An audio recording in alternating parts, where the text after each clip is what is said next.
Bonjour à toutes et à tous et bienvenue dans ce premier chapitre du cours Comment créer votre podcast. Je vous remercie beaucoup d'avoir acheté ce cours. J'espère vraiment que ça va vous servir, que ça va vous permettre de créer vos propres émissions sur Internet. Mais pas que, il y a plein de petits détails qui vont aussi vous permettre de vous améliorer certainement dans votre quotidien professionnel.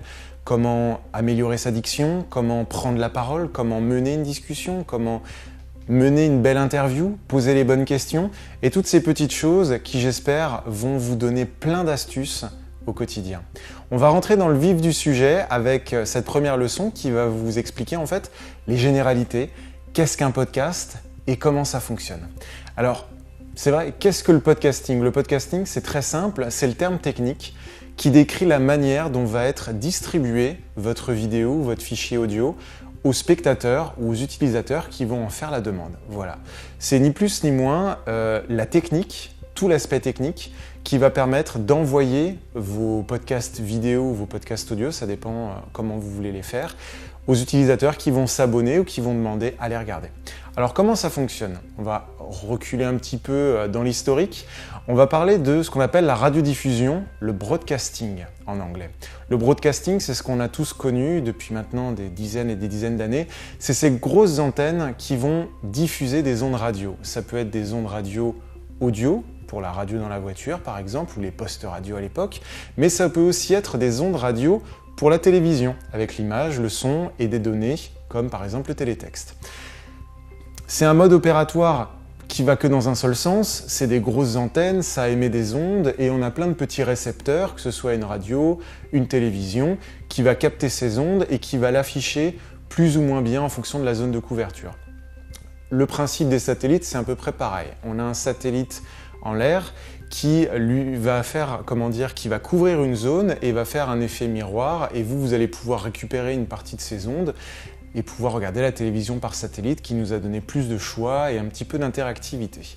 Voilà pour tout ce qui est broadcasting, diffusé par les ondes. Et par opposition au podcasting, donc pod qu'on retrouve dans plein de mots et qui signifie en fait à la base les pieds, tous les mots qui commencent par cet enchaînement de lettres comme podium, podomètre, etc. Ça a été très bien traduit en québécois par ce qu'on appelle la balado-diffusion. Voilà, diffusion à embarquer en français. Donc la diffusion à embarquer, le podcasting, c'est très différent. Vous allez stocker sur des serveurs sur Internet, gratuitement ou en payant un petit peu, vos fichiers audio et vidéo qui vont être vos émissions de radio ou vos émissions de télévision. Et les utilisateurs, grâce à Internet, vont pouvoir les récupérer dans leurs appareils comme un iPod, comme un iPhone, comme un ordinateur, et vont pouvoir les visionner. Donc voilà les deux grandes différences entre le mode de distribution broadcast, qui est la télévision, la radio, par les ondes ou par le satellite, et le podcast, cette nouvelle génération de distribution de contenu, toutes ces vidéos qu'on peut regarder sur Internet en un clic ou qu'on peut télécharger et récupérer dans une application dédiée, c'est du podcasting. Donc voilà la grosse différence entre ces deux modes. Et si j'avais à rapidement lister les 5 points qui permettent de les différencier, la radiodiffusion, ce sont des grosses antennes qui diffusent des ondes. Le coût est astronomique. Déposer des antennes un petit peu partout, par exemple en France, pour avoir une couverture nationale, ces grosses antennes qui coûtent des millions d'euros, les connecter à des réseaux spécifiques, il faut les alimenter.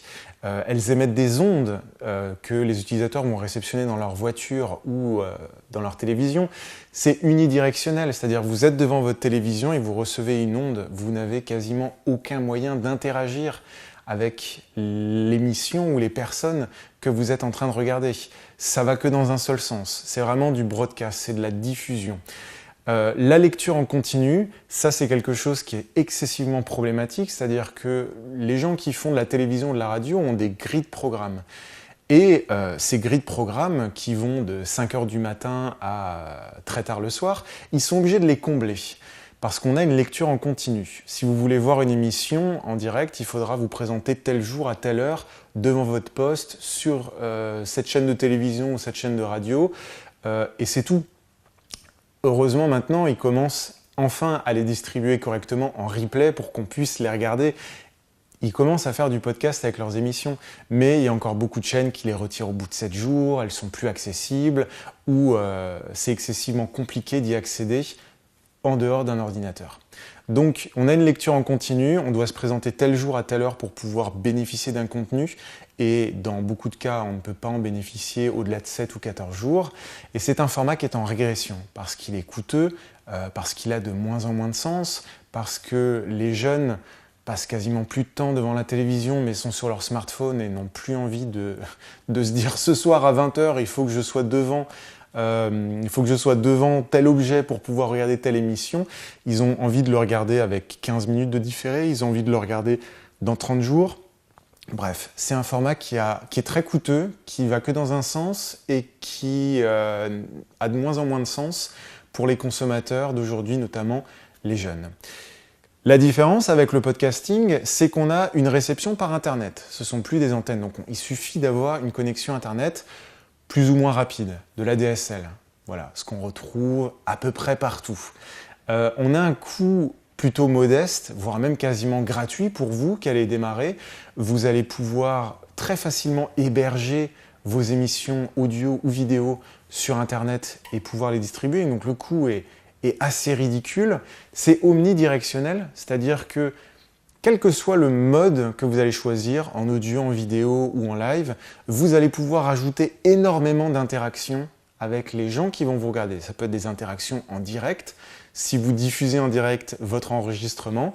Ça peut être des interactions au moment de la diffusion ou après, par les réseaux sociaux et ce genre de choses. Donc vraiment, on a quelque chose qui va dans les deux sens. Les gens peuvent vous laisser des commentaires.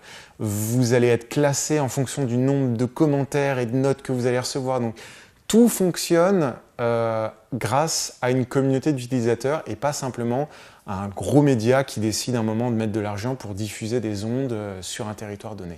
Voilà la grosse différence.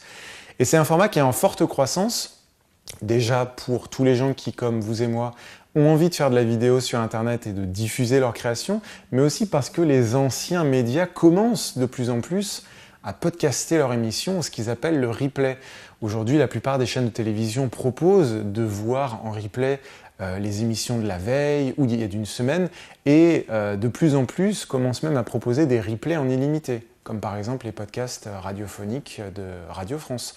Vous pouvez vous y abonner sur iTunes, vous pouvez les retrouver sur des applications pour téléphone Android, vous pouvez les retrouver directement sur les sites, vous pouvez même les télécharger pour les conserver vous-même, c'est dire. Donc voilà la grosse différence entre le broadcasting, la radiodiffusion, et la baladodiffusion, le podcasting en anglais. Voilà pour cette première leçon qui, j'espère, vous a permis de comprendre tout simplement qu'est-ce que c'est techniquement. Donc vous qui avez acheté ce cours, on va se mettre à faire du podcast. On va créer des émissions de radio-télévision, mais un petit peu version antenne libre, et on va les distribuer quasiment sans énormes moyens financiers sur Internet, à tout simplement des gens qui vont en avoir envie. Et c'est ce que je vous propose de voir dans la prochaine leçon, c'est les différents types de podcasts qu'il existe, ce qui va vous permettre de déjà pouvoir faire un choix sur ce que vous voulez créer.